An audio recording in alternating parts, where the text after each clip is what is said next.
Morning, guys. Welcome. My name is Carl. I'm just saying good morning to everybody. Maria Shah did mention that she might be having some issues as far as reception and connectivity is concerned. So if there are any issues, I'll carry on with the presentation.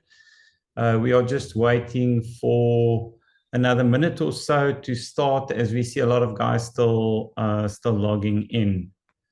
I think Marisha is still in the meeting, so she should be able to take it from here. I am here, yes. Hopefully there won't be any more dropouts and we can have a good meeting together.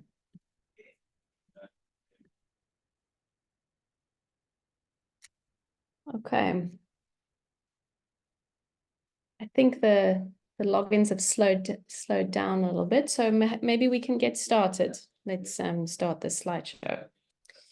So welcome everyone to the February meeting for AREP's members. It's always lovely to spend time together and to just invest in each other and in our industry. Today we have I think, an interesting meeting compiled. I'm going to just run you through what we're going to be doing today, and then I'm going to hand over immediately to Oliver Jurgensen, who is from Standard Bank, who has a limited time that he can spend with us, but he was kind enough to give us a little bit of his time today to just clarify some things from their side. So we're just going to we're going to have Oliver talking to us from Standard Bank. Then we're going to share some very interesting membership statistics that we've been able to draw up based on our amazing new website, which is very, very close to being able to launch. That has been coming down the pipeline for a couple of months now. So we're very excited to be able to tell you that you can go log into your profiles and access your tests and your certificates and everything directly online. That's coming. And then IOSA has also done some data analysis that they're going to be sharing with us. It's also very interesting, the information. And lastly, Mark Becker is going to talk to us about risk mitigation for solar PV practitioners. And I think that is going to be very helpful. And then, of course, we'll have our community Q&A at the end. So without further ado, I am going to ask Oliver Jurgensen to just talk to us and share a little bit of what Standard Bank, about the requirements and what it entails to become a Standard Bank preferred supplier. There's been some questions about that, and Oliver is just here to clear up some of that confusion.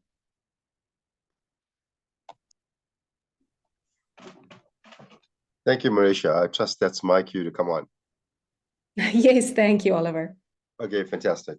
I think, firstly, thank you so much to AREP for allowing me the opportunity to speak to our all-important members and a large community of renewable energy supplies that we have in South Africa.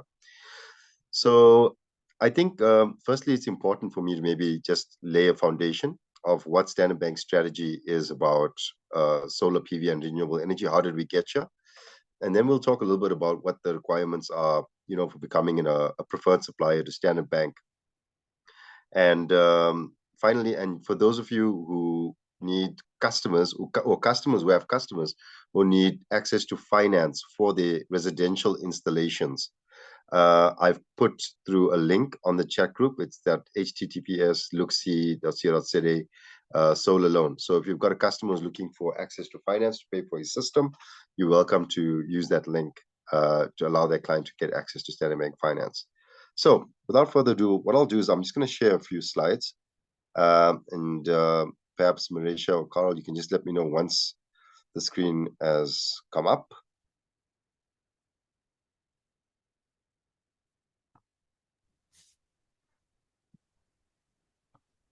Nothing yet, but I'm sure it'll happen soon.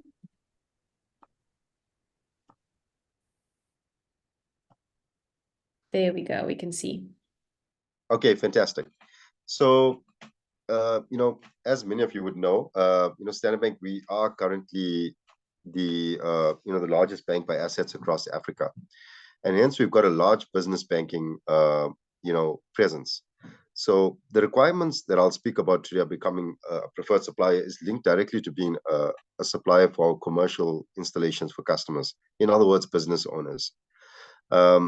So because of our large footprint across South Africa, we noticed that, after COVID and many, cost pressures that have been on customers over the last couple of years in South Africa, energy being one of those cost pressures, with the unreliable utility and the increasing cost of electricity, we really needed to figure out what other alternative solutions we could come up with for our customers in order to keep the lights on and cope with increasing costs.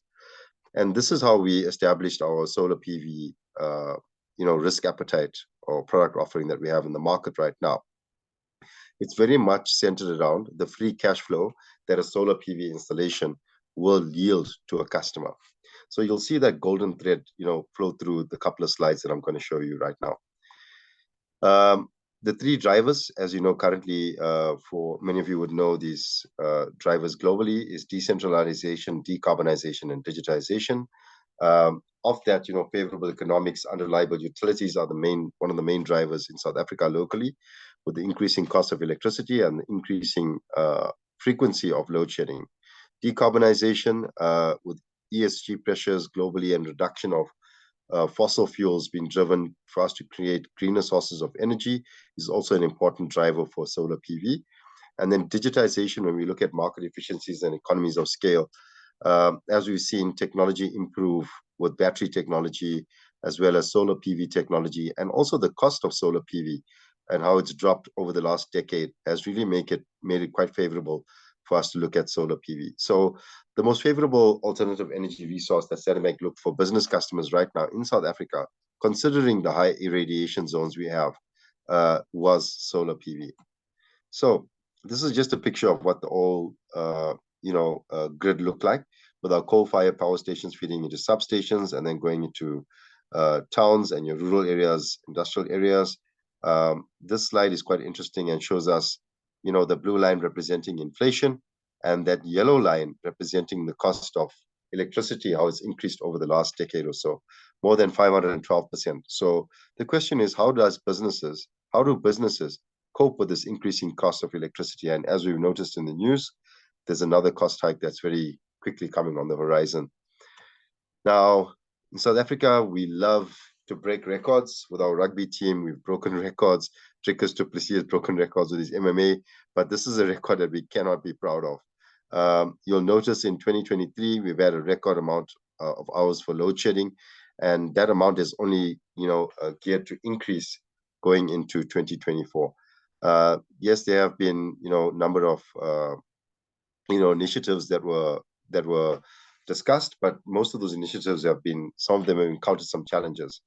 You would have noticed also the power ships that have been put on hold due to various hurdles that they've come across. And then we've got the increasing cost of fuel that has come across the line, which speaks directly to running generator costs. So this is only going to push customers more into looking at alternative energy solutions such as solar PV. Now, the new grid or the new scenario we see is we still have centralized power owned by Eskom. You got the rise of independent power producers, the likes of, wind farms, and you drive down to the Western Cape, large solar installations, if you look at Uppingtons and the likes that feed into the grid. But also we see user generation for self-consumption in the residential space. And then finally, in the commercial space as well, where we have a lot of focus as a bank. Distributed generation also speaks to power purchase agreements, which I'm sure many of you are familiar with. In a scenario where you have maybe a farmer who has a large piece of land and he's got a large energy consumer that might be next door to him, he might enter into a power purchase agreement with that energy user. And Standard Bank can also look at funding those power purchase agreements. Now, I've shown you the cost of electricity, how it's increased over the last decade. But what is the cost of solar PV models done over the last decade? You'll see it's dropped really dramatically. And actually, right now, we've seen prices drop even further in this first quarter. And that's due to the oversupply of panels currently in South Africa. What is our goal as a bank is to have a reliable source of electricity for our customers at affordable, predictable costs, while targeting sustainability targets that we have as a bank. Now, before proposing any solution, we rely on our EPCs or our solar suppliers to rather look at this wheel before positioning a solution to a customer. So an energy audit should be first conducted on the customer's business premises, looking at introducing energy efficiencies, such as power factor correction, load management systems, LED lighting, etc. And then only once the load profile has been reduced should we look at, designing a solution that looks at solar PV, for example. Otherwise, the customer ends up with a Rolls-Royce when all he needed is a Toyota Corolla. Now, a quick calculation here that we currently conduct is, just want to move this to that side. A system that produces roughly 100,000 kilowatt hours per annum will cost you about 160,000 Rand in installments for that year. Now, if you divide the production of that system by the cost of the system, you'll come to a tariff of about 160 per kilowatt hour. Now, with the average blended tariff, considering 249 for the average blended grid tariff, we know it's slightly higher, it's gone up slightly, but we've been modest in this calculation. We will see, a savings of roughly about 89,000 Rand from year one. This is excluding the Section 12B tax incentive that the customer will qualify for. Now, what happens when we introduce battery energy storage? You're looking at that tariff going up twice as much to about 5 Rand per kilowatt hour than what is offered by the grid. Although customers are still using this option because they need to still cope with load shedding and rather pay the higher tariff than not have any electricity at all. How does this compare to running a generator? So that same amount of 100,000 kilowatt hours to run through a generator will cost you roughly about 9 Rand per kilowatt hour. And that's being very, very conservative. We've actually seen those figures rather play around 11 Rand, 12 Rand per kilowatt hour if you incorporate maintenance, etc. So that's about 400,000 Rand that the client would probably use for that same amount of electricity, which would cost him about 100,000 for a grid-tied system and 500,000 for battery energy storage. So still, 900,000 Rand for the diesel generator cost and a 400,000 Rand saving if he uses battery energy storage. So what are the different product offerings we have as a bank for solar PV? We have obviously on-balance sheet funding, which is the top section CapEx funding solution. We fund up to 10 years for our customers on their balance sheet. And we use asset finance as a product of choice because the interest rates are far lower than unsecured lending. So just think about your credit card, how much interest you pay there versus how much you would pay on your vehicle finance, which is relatively cheaper. So asset finance is the product of choice we use for solar PV installations. We can go up to 100% of loan to value, meaning the customer can finance the entire system and not have to put in any deposit. And we can even finance customers who don't own the property, who have a lease agreement. And how we do that is the lease agreement generally needs to be extended to match our term of debt. And we also look at, landlord's waiver over the lien over the assets, etc.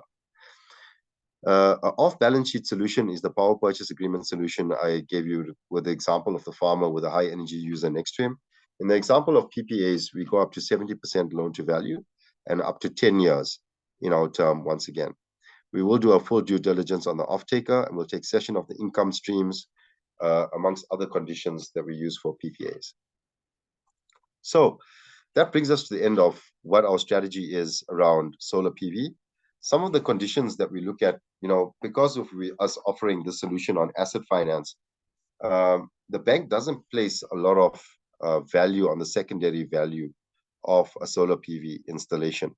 So in that scenario, we need to look at the cash flows and secure the cash flows for the customer over the next 10 years. So we know a solar PV plant will last you approximately 10 to 20 years, depending if you batteries, inverters, etc. you might have to replace or maintain. However, we really look to our suppliers to be highly credible in the market. As we know, there's roughly in excess of 7,000 solar suppliers across South Africa currently. We currently only have relationships with about just a little over 100 preferred suppliers to Standard Bank. The reason for that is we have quite a rigorous process on onboarding suppliers, and we really want to make sure that we partner with highly credible solution providers. Some of the criteria we look at is we look at the experience of the supplier for doing commercial installations. So generally, 2 years is where we're comfortable, where they've had experience in installing commercial installations. We also look at the equipment that the supplier uses. We only fund tier 1 panels, grade A inverters that are highly reputable, and lithium-ion batteries that have, good brand and warranties in the background, and balance sheets that can support those warranties. We also look at the experience of the supplier. I'm going to stop sharing my screen at this stage. We also look at the experience of the supplier. In other words, what is the qualification of the electrician who's signing off on the COCs? We look at the installation crew and what accreditation they have for installing solar PV. One of them is solar PV green card, but the P4 accreditation as well is highly sought after and highly reputable within the bank as well. I must mention that the solar PV green card is not a prerequisite or to become a preferred supplier, but rather we look at the experience of the supplier and the installations that is completed. We also look at the client testimonials that the client has completed, from a portfolio of evidence perspective. What was the experience of the customers during this? And we'll ask that as part of our onboarding process. Finally, we also will ask for financial statements of the installer. We want to make sure that they have healthy balance sheets and financial statements. We don't want to be left in a position where funds are being paid to an installer and those funds are being used for other purposes rather than the installation of the solar PV. Excuse me. We also look at, what is the pipeline of deals that the supplier has got in order to finance with Standard Bank over the next 12 months. Excuse me. So at a high level, Marisha, I hope I pronounced your name and not butchered it. These are some of the conditions that we look at it. Sorry, I just want to pause for a second just to get a glass of water.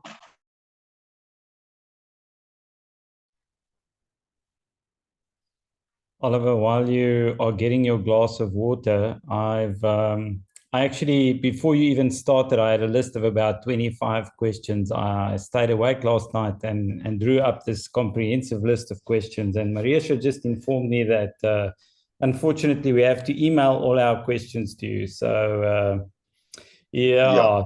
So we won't be having a Q&A session. So I'll have to park that idea. Sounds like you've got your sip of water and you're good to go. Yeah, thanks. Sorry, it's Carl, right? I'm speaking to. Yes. Yeah, Carl. No, thanks, Carl. Yeah, look, unfortunately, due to the certain marketing and legislation and how Standard Bank goes on public platforms, we would rather that you field the questions. We're happy to, if you guys want to mail me a couple of questions, and then we can set up a session internally between AREP, and we can field those questions. But I trust I've covered, enough around Standard Bank strategy, what is our approach to the energy sector, and where the P4 accreditations lies. I just want to state out there that the P4 accreditation is recognized with Standard Bank and will not be a reason for us to, not accept you as a preferred supplier. If anything, it would actually benefit you in becoming a preferred supplier. Oliver, that's great. Thank you very much. I think Marisha is back in the meeting. It looks like it. Marisha, are you there? I'm here. Okay, excellent. Then I'm muting my mic and you are good to go. Okay, just 2 seconds now. I just need to open my Chrome because everything's shut down and I need to just reopen the slideshow. But thank you again, Oliver, for your time. If you need to jump off the call, you're so welcome to do that. But if you want to stay and just have a look at the statistics we'll be sharing, you're also welcome to do that. Yeah, Oliver, Marisha, look, I've just sorry, go ahead, Carl. What do we do with your information? Because we've had a couple of questions in the chat box where guys responded. Do we pass your information on to them, or what information should we be passing on? I think, Carl, let's get, I'm going to post my email address here, and then people can contact me. And then if there's something that needs to get to Oliver, then I can do that. Otherwise, I can ask him who is the relevant person to talk to at Standard Bank to just make sure all the information flows easily. That's excellent. Thank you very much. Perfect. Thanks so much, Marisha. I think that'll work best. Carl, I'm going to try and bend the rules here a little bit. I've seen most of the questions here, and they seem mostly around. I want to just answer one, I think, theme of questions that's coming across here, and that Standard Bank is not accepting, additional suppliers, and yeah, that isn't correct. we definitely have appetite for new suppliers. We want to grow that supplier base at least to about 700 in the foreseeable future. Obviously, that we have to be guided by the criteria that we do set about. So those of you who are interested in being a preferred supplier, you're welcome to go through, Marika to do those introductions to us, and we can then follow the process that we do. The current process is there are asset finance specialists, roughly about 180 plus across South Africa, that work for Standard Bank. They're based in each province. That asset finance specialist will identify a supplier who's interested in becoming a preferred supplier.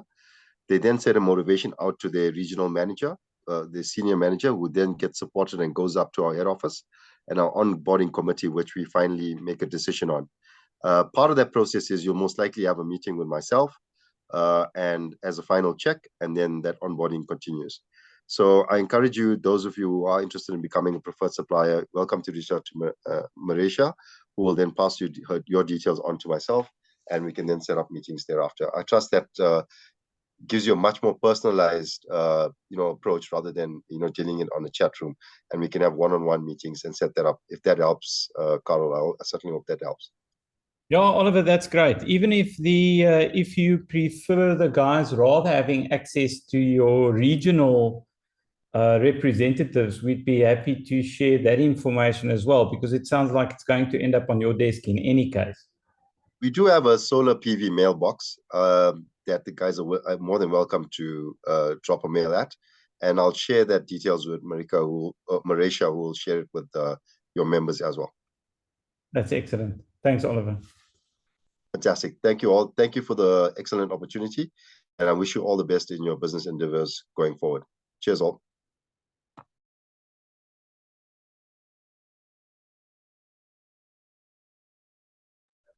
Okay, great. Let's move on to the next. So in the next part of the meeting, we are going to be sharing some interesting statistics, and then we're going to hand over to Mark to give us that very insightful conversation about risk management. So, Anne, do you want to quickly just run us through the basic membership statistics?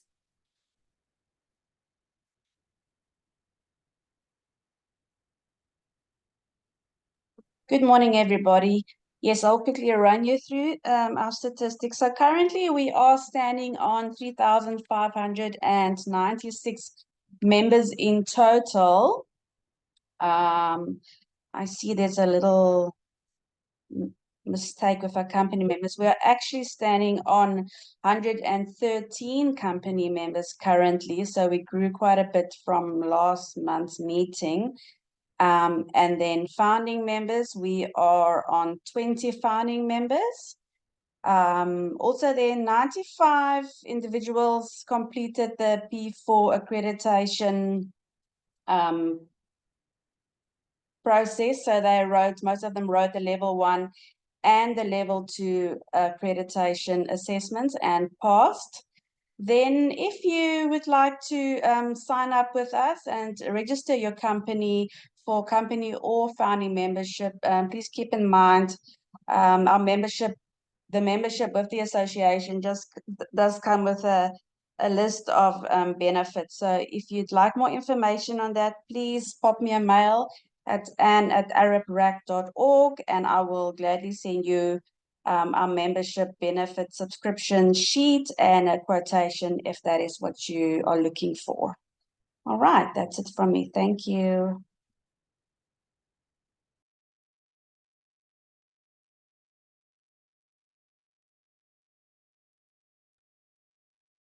Okay, thank you. I'm not sure if Anne or Carl, can you?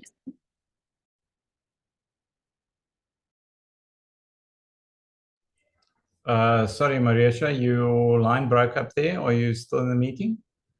I'm still in the meeting. There was quite a delay on my side, and I wasn't sure if Anne had finished speaking. All right, Yes, thank you so much. Anytime. Okay, great. Here we go. So here are some of the very interesting statistics we were able to get now that we have our website and our database quite sorted out. So I think there was a request last week from one of the guys in the meeting asking to know where our members are located. So we went to and have a look.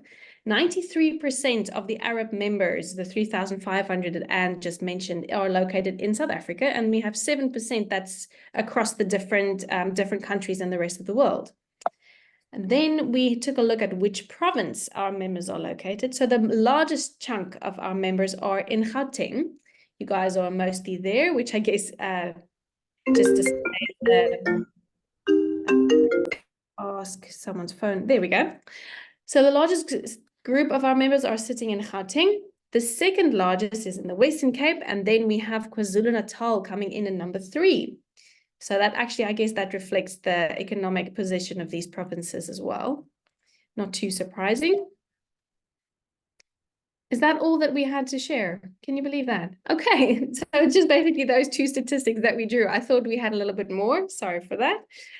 But now we're going to give over to Nyameko, who is the ombudsman for IHOSA. And he's going to give us some very interesting statistics that he have been looking at based on the complaints that he has been receiving over the past 6 months since IHOSA came into being. Nyameko, are you on the call? Hi, Marisha. Yes, I'm on the call. Perfect. A little bit to connect, but now I'm on. All right. Good morning, everyone. I hope I'm audible. You are, yes. Okay, thank you. All right. So yeah, there's just a brief overview of what has been happening at IHOSA in terms of the complaints that we've received as an organization. So this starts from June last year to date. As you can see on the screen, so from June to July, we had just a steady start into the process or receiving of these complaints, and it went down again. Then again in November, there was just a sudden surge in the complaints. I guess that's when a lot of people were buying the solars and stuff. As you can see, December and January as well. So this just shows the total of all the complaints. Some of them closed, some open, and some within the scope and outside the scope of IHOSA. But on the current slide then, okay, if you can go to the next one, Mariesha. All right. So just interestingly, on the ones outside the scope of IHOSA, because people look at the industry ombudsman, to seek assistance. So some people are not really sure of what we can do and what we cannot do as far as our scope is concerned. So there's quite a lot of complaints about the billing issues, so all of these, if they fall outside of IHOSA scope, what we'll then do is just to refer to the relevant bodies to take up the matter. But the billing issue is really on there. Disconnecting of services by Eskom, whether due to debt and other disputes, so that happens as well. So we do get those complaints reported to us, and we try our level best to refer them to the relevant bodies for assistance. But now talking about what then falls within our scope, the stuff that we need to try and facilitate resolution to. The majority of these, as it says, they're partial to non-delivery or non-delivery. So these would be the cases where the end user would have maybe bought a solar system from a supplier, and they either don't get it at all after they've paid the deposit required, or the contractor will just start the work partially, maybe just go and connect a DB, and then they go away and not come back. So then it comes to our desk, then we try to intervene to find out what the issues are and how we can resolve it. Also, another huge number of those is poor workmanship. So the poor installation standards, which really feel the users feeling unsafe of the connections, which is really a concern. So we are dealing with all those, try to engage the contractors, but sometimes it's just a misunderstanding between the homeowner and the contractor, and what the standard should actually be. And then 20% of those relates to the issue of the COCs. It's quite surprising that a lot of contractors, from the complaints we've received, still don't issue the COCs to them, to their customers after they've done the installation. And so that's one of the big challenges that we try to resolve. And on these COCs, one of the biggest concerns of the users is when the electrician who issues the COC is not on site. As the user would expect to see that person on site, well, at times it happens that maybe the electrician was there, they did all the necessary tests, reports, and so they send out the COC a bit later. But then it does leave a lot of end users questioning whether the UK process was followed, for the COC to be issued, and whether that COC is then valid. So yeah, it is a big concern for people in the industry. Also about the warranties, warranties of the equipment, whether inverters or batteries, is really becoming a burning issue. And I think what really causes frustration here is when the inverter maybe has suddenly given up and still under warranty. So now the end user will then obviously contract or contact the supplier or the contractor who installed it. Then the contractor must then take it to the manufacturer. And there's usually a delay in getting back the equipment from the OEMs, some of whom are based abroad, So you can imagine all the time lag in between. So it does cause, those disputes between the parties, person who bought and installed it, and the and the end user of it. Also, the performance overselling of the systems. Some people would believe that if they've bought maybe some solar system, then they're going off grid completely, which is not usually the case. So again, here it does look to be a misunderstanding of the capacity of the system, and what actually comes out of it, in terms of the performance or the yield you'd get from it. So it does mean that people need to explain this more to them, to their customers when they giving them the solar system. Once you've done your assessment of the consumption of the person, and you tell them exactly what they will get, from that system. But then it does become an issue when suddenly there's no electricity in the area, whether due to load shedding or whatever, and then the solar does not live up to personal expectations of the person. Yeah, there's also a slight number of membership disputes with industry bodies. So it's going to be interesting to see why some contractors would be suspended, from industry bodies, and what reasons are. Of course, the industry bodies do reserve a right to keep, members and dismiss members from the associations. But I think it's interesting on the IOSA's perspective as to what would be the actual reasons why a person would be suspended from, from an industry body. We can go to the next slide, Mariesha. That's it. See, you and I both thought we had more statistics to share. Oh yeah, yes. that was actually the last slide. Yeah, so yeah, that's what's been happening. And obviously in February, we still have quite a few complaints to register on our database. So it is going to push up the stats for Feb as well, probably to the equal number as Jan, or possibly a bit more.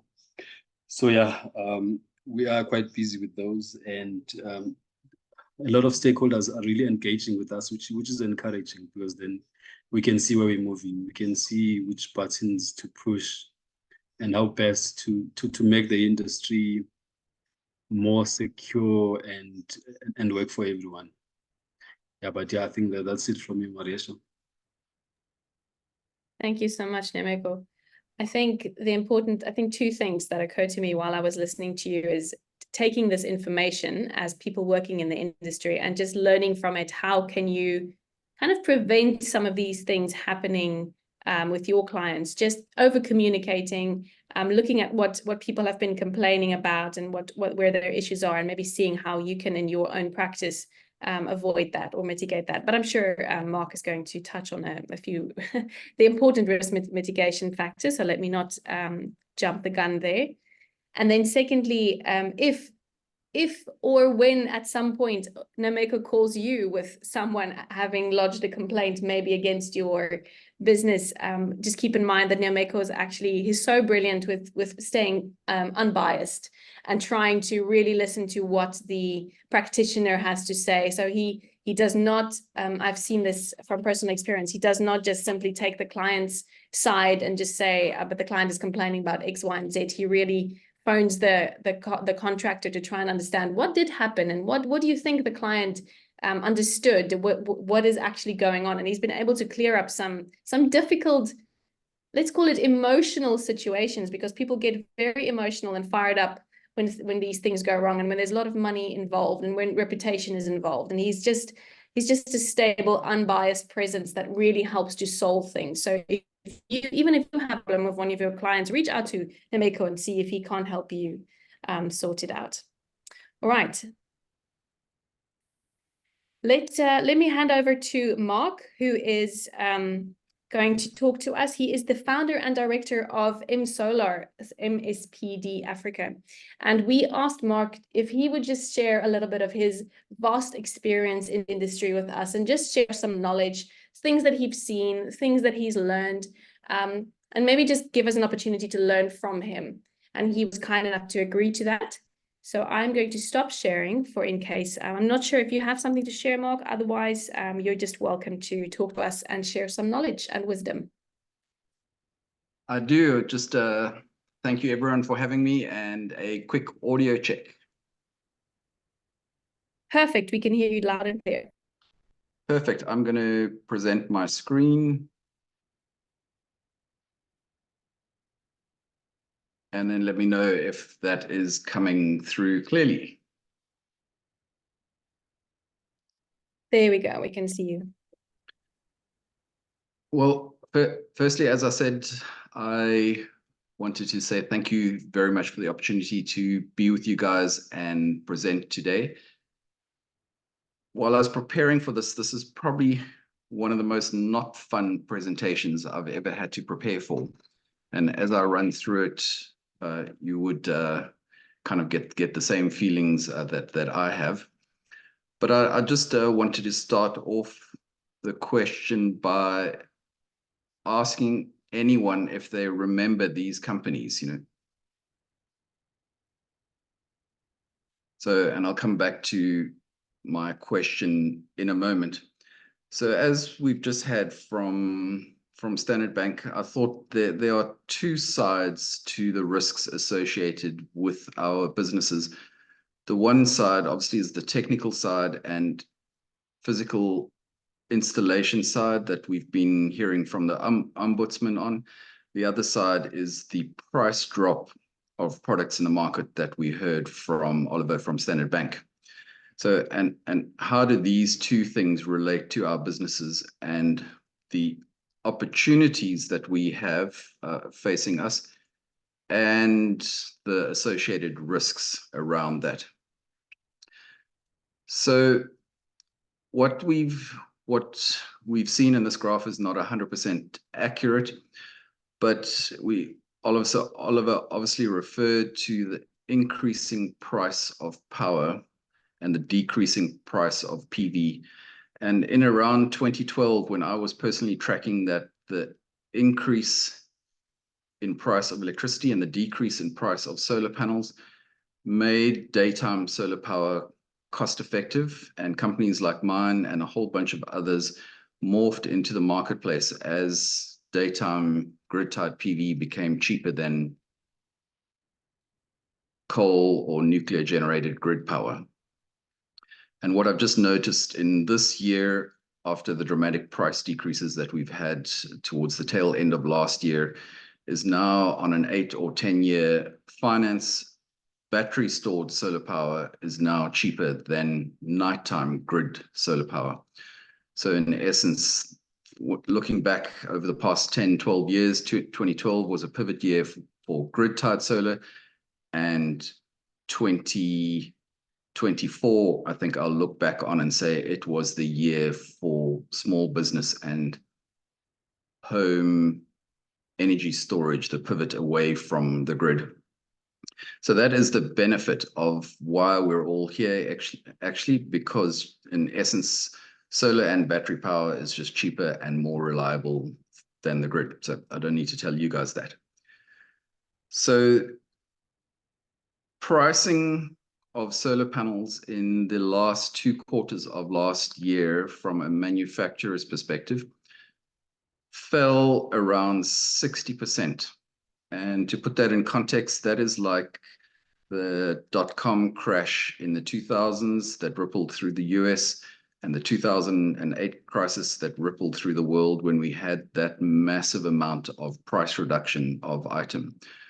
So what we'll be seeing from what my friends in China are sharing with me is that basically around 50 to 80% of renewable energy producers in China will either be consolidated or go out of business during by the 3rd to 4th quarter of this year. So it's just an estimate, but because of all the oversupply that Oliver also reverted to, there's going to be a large amount of consolidation in the manufacturing space offshore. And what I wanted to say, and I'm just going to pop around a little bit further here and then loop back to this, sorry for killing my own slides here in a moment, is that what does this really mean? And we're seeing the cost per watt drop, and these slides are well out of date. But what does this mean to me as a solar installer of solar equipment? I as the solar installer, have to put up a lot more panels to make the same amount of money. And typically the market is more competitive, so we are decreasing our margins in the industry. So in essence, as the solar prices drop, it's great for the industry and it's great for customers, but it means that we're making less money per weight or per movement as companies. And the big question, and why I sort of said that I wasn't having fun doing this presentation, is how are we going to work around that?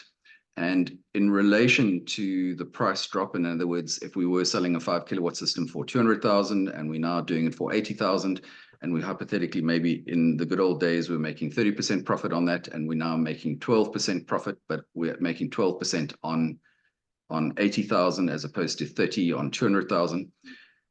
It's very, very difficult for us to maintain those levels of service that the client is expecting. And so I will loop back to that in a second.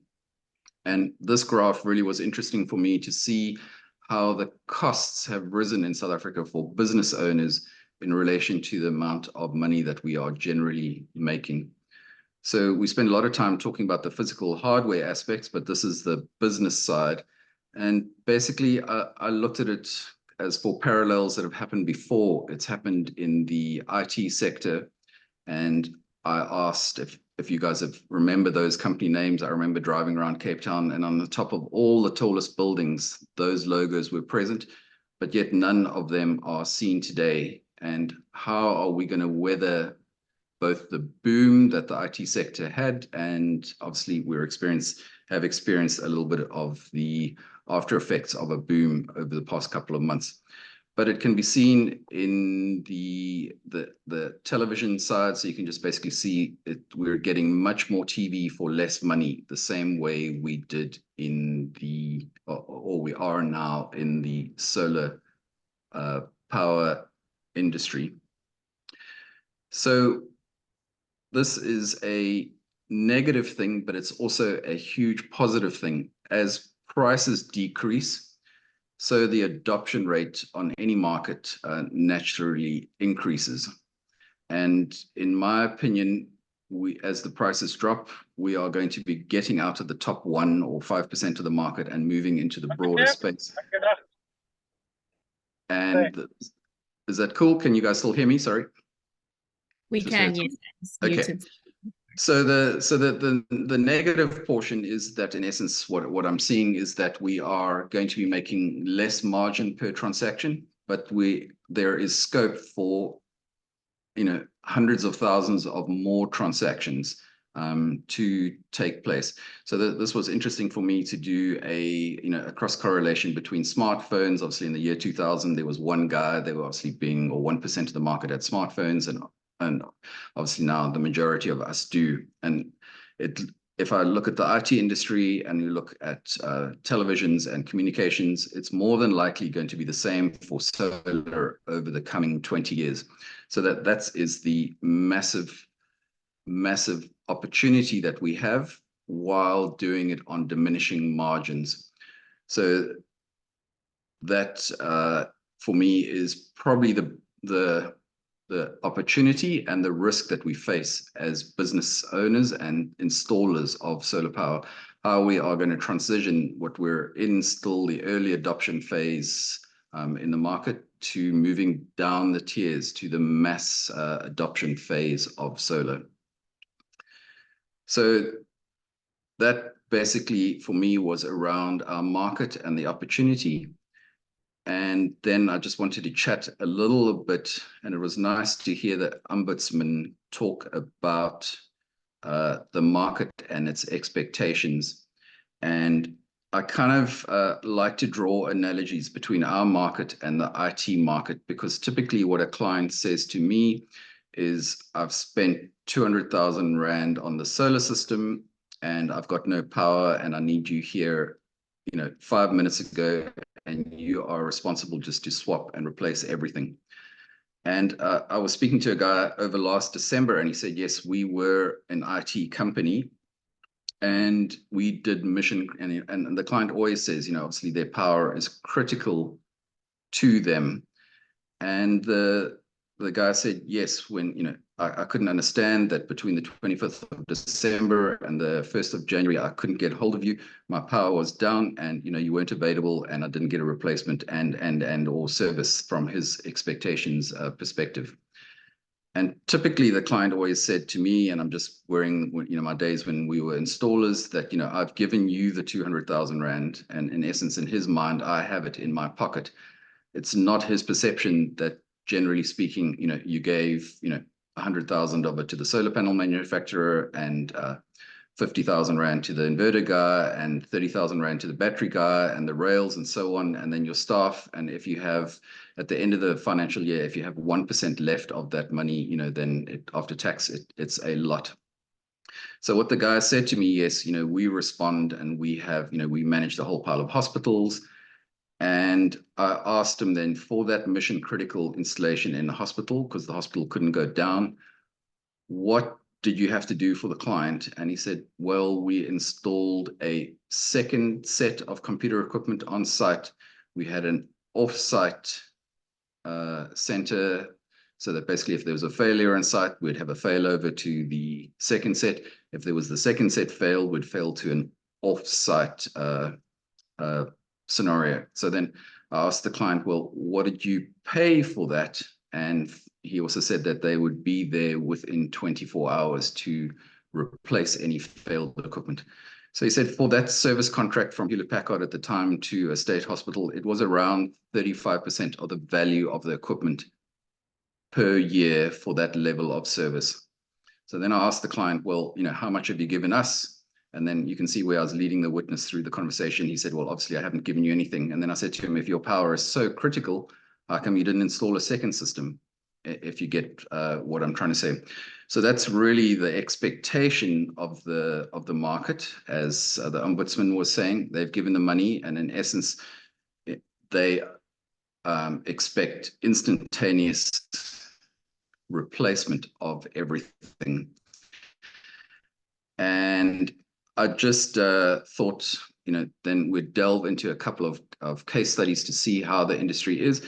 And Ombudsman also nicely said, yes, it has to go back to the manufacturer and so on. So in my experience, I have tried to claim panel warranties before, and the data shows us from the research that has been done that around 50% to 70% of solar panels installed with laminated backsheets will fail at roughly between year 8 and year 13 to 15, depending on which paper you read. So the customer's expectation, like my Hewlett-Packard employee, is that the salesperson, in this case would have been me, said there was a 25-year output warranty on that panel, and what is his expectation versus what the reality is. And I just wanted to delve into that a little bit further. So the manufacturer, typically when I've done a warranty claim, refers to a couple of things. Is that, and I just went onto some sites this morning, and I just searched solar installation in South Africa, and we've got this nice picture in the middle here. And I just wanted to have a look at that from the manufacturer's perspective. So what the manufacturer says if there is a warranty claim is they're going to ask a couple of questions. The first question they typically ask is, where were those panels clamped? And were they clamped in accordance with the installation manual? And you'll see in this case study, then you can see that the panels aren't clamped a third in from the top, and from the bottom, they're also out. So immediately, from the manufacturer's perspective, this solar panel installation, the warranty is void. And so where does it lie, and how does the customer interpret that responsibility? So in the bottom picture, you'll see that the panels are clamped on the short side of the panel. And if I refer to the manual on the left, then you can see from the manufacturer's perspective where those panels are to be clamped. So there are hundreds and hundreds and hundreds and thousands of installations where panels are clamped on the short side that, depending on whose manual you read, may be out of warranty before they've even served 1 day. And it's these type of things that are plaguing the Australian solar industry now, where there are over what they call solar refugees, where there are solar installations without support from the installer that has gone bankrupt, or the manufacturer that is no longer in existence, or the manufacturer that's voided the warranty claim based on something like this. In this photograph, it's a guy promoting his, and I can't remember where I picked it from. Is promoting his company, and you can see in the picture itself, he's voiding the warranty of those panels. So if we dig a little bit deeper, we're all required to check the mounting structure that we are using with our panels to see if it meets the manufacturer's requirements. So there, we'd read that, and you could raise questions because the manufacturer makes no, in this case, from a manual that I pulled from a manufacturer, it makes no reference, say, for instance, to a galvanized clamp, and what the electrolysis and things are around that. But anything that isn't being done by the installer on these type of typical high-level guidelines voids the warranty. So for me, I spend a lot of time looking at our business and thinking. I've worked on it very hard for the past 13 years now, and how can I mitigate the risk associated to our business and the blowback from clients that are contacting me in year 4, 5, 6, 7, and 8, while we're making reduced margins on the installations that we are doing. So it's just an interesting thought around panels. Are you clamping them in the right place? Are you checking your mounting structure that you're purchasing is meeting the requirements? Are you installing your grounding strips between the panel frame and the system? Or are you clamping it on the end zones, and what the implications are for you and your clients around this type of situation? So just from looking around the world, I'm just going to have a look at another risk. And as I said, these aren't fun things to look at. The number one cause that I found from research in the Australian market and the US market for solar fires, which obviously come with a big risk to our businesses. If there are any fatalities around that fire, we're going to spend a lot of our life in court over the next decade, on these type of cases. And the number one cause or risk of fires typically is around fusing. So PV fusing and isolator switches. And the reason I spent time researching this is we, unfortunately, as installers, had 2 PV fuse failures, and we had the installation caught fire. Luckily, on both of them, it was outside of the building, so the inverters were in a electrical room outside, and both happened during the day where the fire was put out very quickly. What I then, from my research, is that the nameplate on our fuse holder that we were buying was 30 amps. We were running 17 amps through our strings, and so we felt very comfortable and well within the rating of that fuse holder. When I went to an extremely well-known electrical supply contractor and asked them for the certificate on that fuse holder, it came back that the fuse holders actually were rated for 10 amps and 30 amps were printed on the fuse holder. So something as little as that could have been a huge calamity. And as a business owner, it was the last thing that I ever thought that I needed to check was the rating on fuses that we were buying. So it's just food for thought on the risks to what we are doing. So we ended up doing, we spent 8 months replacing around 940 sites worth of fuses that we had rolled out of that brand over the previous year and a half to mitigate that risk. And so it was even though we didn't have any major fallout from the fire side, it was a huge expense for our business. We dedicated every Friday to going and changing fuses. So we've spoken a lot about responsibility. The responsibility, where does it lie for a warranty? So the client's perspective is that the warranty holder is me, Mr. Installer. I paid you the money, and you are then hence liable for the warranty. And as the Ombudsman was saying, people are expecting a warranty replacement immediately. You then have a inverter in your hand and you take it back to the distributor, and the distributor says the warranty doesn't lie with us, it lies with the manufacturer. Please drive across to the manufacturer. And you then wait through the repair period while the customer loses his cool around not having any power and the hypothetical 200 Rand that he's paid with you. And these type of warranty expectations are very, very similar to the early phases of the IT industry. You bought a computer from someone, that by association meant that if there was a repair needed, you needed to go on site to provide service to that client out of the margin that you had made.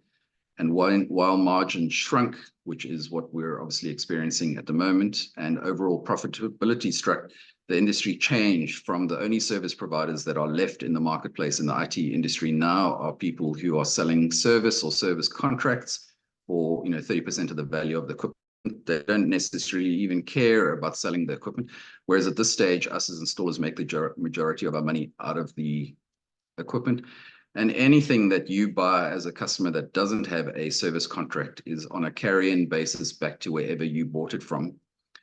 So it's going to be really interesting to see how the market changes over the coming 18 months to 2 years as mass adoption takes place, and how these warranties, these perceived warranties are upheld, And so it's just as the Ombudsman said, it's very important to be clear, to specify those cases to your clients of what your terms are as associated with your warranty. So hypothetically, we had in our terms, we provide the first year of on-site service is free. Anything after that is a call out. Any repair for the product can involve things like a delay, or in my case, what happened was I'll pick on SMA, right in 2012, 2013, 2014, they were the flavor of the month as far as warranties were concerned. So we were supplying SMA inverters, and a client phoned me,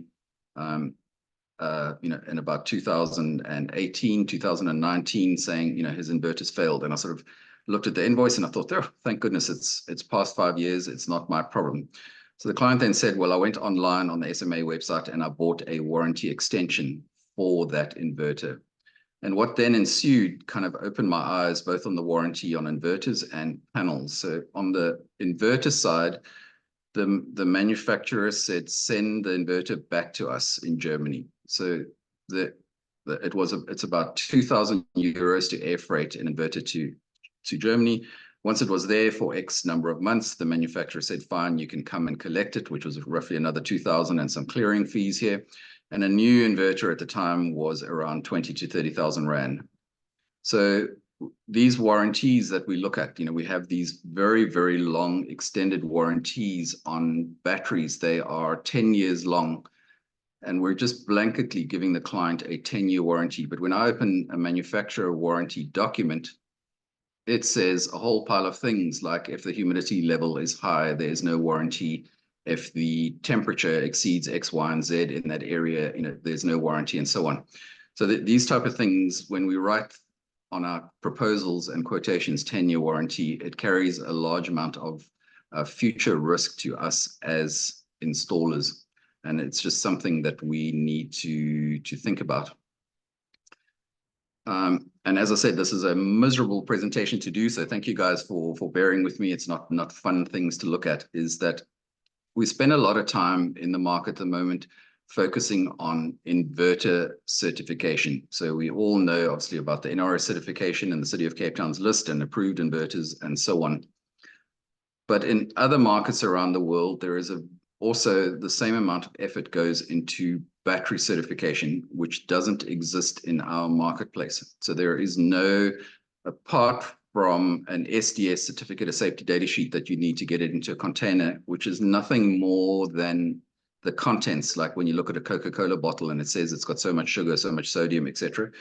It's not a certificate. It is just a contents of material, so the shipper knows what he has in his boat. So I've spent a lot of energy looking into batteries. Unfortunately, in 2014, I reversed my car into my batteries in my home, and that led to me losing my garage and my 2 cars. So looking at batteries and warranties and safety certificates kind of became a pet hobby. So what I've been trying to think about, and what concerns me in essence, is if I'm sitting with a client and I'm giving him advice that this is a great inverter and battery for your home, and if something goes wrong with that inverter, and if somebody dies in that fire and I'm in court, what do I have to back up my advice to that client to say that this is a good battery? And this is where, when I looked for the certificates on the battery fuse, I was let down. I wasn't able to defend my case to say that we have done everything in accordance with our best ability, and then the responsibility and the payment fell onto my shoulders. So on the battery side, in other markets around the world, like the EU, there is an IEC certificate that basically certifies, and it's really important that it certifies the brand of battery that you're selling, because often the guy says, well, it's a cell from X, Y, and Z manufacturer, and they're a world leader. And I've got the certificate from the cell, but it's the finished product that requires this certificate. So if it says ABC 5.34 kilowatt hour battery, the certificate needs to be in that name and not a safety data sheet to provide us with the protection that we need in the coming years. Because in essence, we're putting large amounts of fuel storage into people's living spaces. So the technology is fantastic. The risks around it are incredibly low. The incidence of actual fires are incredibly low. But my motto is that if we have the certificate, I'll never need it. So, but that one certificate that we don't have, like on the battery fuse side, will come back to haunt us. So just in rounding, to try and balance off the gloom and doom around higher costs and lower margins, et cetera, the real thing is that I was in China last week visiting a number of EV manufacturers, and to put it in perspective, they project that by 2030, a decent size mid-family car like a Golf GTI electric car will be selling for $5,000 or 100,000 Rand. And the same is going to be happening in our renewable space. And we're going to pivot from the top 1% of the economy, or the top 2 or 3 that we're working in, to the mass market underneath, which is an incredible opportunity for us. And I would like for all of us who are working hard now during the early adoption phase of solar, not to be like the pioneers, the early adopters that I showed on the first screen, that have all gone to the wayside and been replaced by 1 or 2 global players in this space. So from my side and to AREP, thank you for the great work that you guys do in the market for driving education and installation safety. Without associations like yours, we would be in much deeper water. So huge appreciation from my side. Thank you, Carl. You are an inspiration to us all. I really appreciate it. Mark, thank you so very much for taking the time to compile this very insightful, if a little dampening presentation. It was really worthwhile, I think, to just be made aware of these risks and to start thinking about how we can mitigate that in our own businesses. It's such a privilege to have, to have so many great minds in the room that we can all learn from and just figure this industry out together. So, Mark, if you have do you have a couple of more minutes, or do you need to run to something else? I am free. Okay, great. So we are 10 minutes past 12, so we usually end at 12. But if there are any questions for Mark, please, won't you go ahead and put that in the chat box, and then Mark can have a look at that. Let's give it, I don't know why that's happening, but let's give it another 10 minutes at most. Let's say we'll end at 20 minutes past 12. And if you have a question, just give that to Mark and he can maybe take a look at it. So I see, and I'm just struggling to read, but MC4s are another hot button for me. We've had 3 MC4 panel fires in our life as solar installers before we pivoted to distribution. And I can share some pictures basically of and a little video of the MC4 setting the back sheet of the panel alight. And if you have a glass on glass solar panel rather than a laminated backsheet panel, that's a great way to mitigate that risk. When we had our fires, I did the same thing. I did go and look for the MC4 certificate. I used to just buy them. We need MC4s. I didn't give any thought as to what we were using until they failed. Kind of like your body, you only know the name of a part once it fails. And so then we changed at that point, and we changed then to wired Muller MC4s because they came with all the certificates that we needed to cover and protect us. And as happened, because we had the certificate, we never had a failure after that. But I'll just share a quick video if I can in the group of simulating an MC4 fire. If you just give me a moment.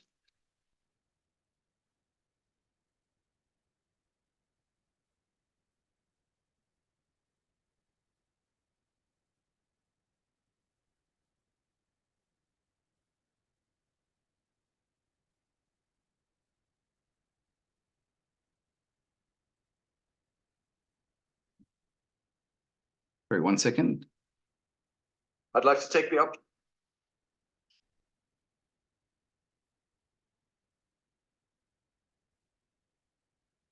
So I have a bugbear here because one of the MC4 fires just happened to be at our house. We have a thatch house. We have rebuilt it twice. Well, I've had 3 reasons why solar has damaged our home. So, but due to solar challenges from myself, not from an installer. So I've just popped in a video there of us doing a simulation between a glass back panel and a laminated panel for after the Vodacom fire. You know, it was a hot discussion. If they had glass panels on their roof, then the building would have been fine. You know.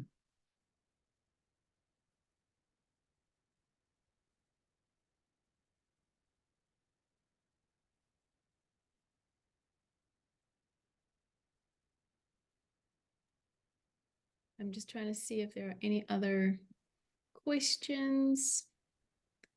Thanks, Mark. Insightful, fabulous presentation. Thank you, everyone, for the positive feedback. That's great. I don't see any other specific questions. And do you see something? I'm just going to scroll down. I am having a look. What is your experience on anti-theft clamping? I see from Donnie van Wyk. So in the early days of solar from Schletter, there used to be a clamp ball bearing and a ball bearing gun that you would use to put a ball bearing in so that you couldn't extract, you know, put an Allen key into the hexagon screw top. So those were very effective, but also a huge pain in the neck to us when we went back years later trying to do something to expand the site or change it as life and the universe moved on, and we no longer had the tool available, you know, that we had used to put it in.